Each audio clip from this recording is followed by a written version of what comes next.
10 দিনের বেশি সময়ে শারীরিক নানা জটিলতায় চিকিৎসাধীন বিএনপি চেয়ারপারসন বেগম খালেদা জিয়া। দলীয় নেতাকর্মী, সমর্থক ও শুভানুধ্যায়ীদের মাঝে বিরাজ করছে উদ্বেগ উৎকণ্ঠা।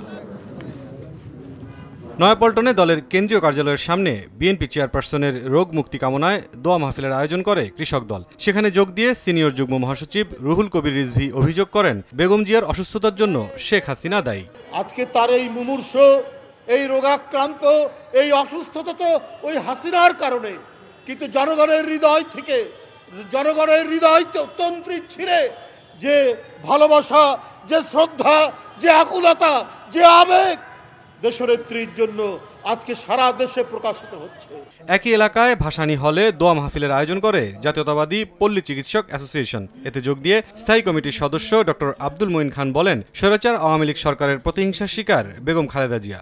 ম্যাক্স, দেশের সবচেয়ে শক্তিশালী 52.5 এন গ্রেডের পিসিসি সিমেন্ট। দেশনেত্রী বেগম খালেদা জিয়া শুধু বিএনপির নেত্রী হিসেবে নয়, বিএনপির একজন সাধারণ কর্মীর মতো তিনি রাজপথে ছিলেন। রাজপথে আন্দোলন করেছেন, প্রতিবাদ করেছেন, মিছিল করেছেন, মিটিং করেছেন।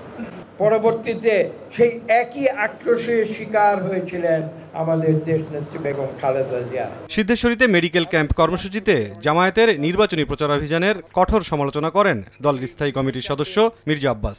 বলেন, যারা বাংলাদেশ চায়নি তারাই আজ ভোট চায়। ভোট দিলে জান্নাতে যাবেন, না দিলে জাহান্নামে যাবেন, এমন কথাও বলে। ভোট না দিলে কুপায় কেড়ে ফেলবো, এটাও বলে। তো আজকে আমার খুব দুঃখ লাগে, যারা এই ভোটটা চাচ্ছে তারা কি এই বাংলাদেশ চেয়েছিল? এ সময় বিএনপি চেয়ারপারসনের সুস্থতা কামনায় দেশবাসীর দোয়া চান মির্জা আব্বাস। লম্বা কথা বলে। মুরসালিন হক জুনায়েদ, সময় সংবাদ, ঢাকা।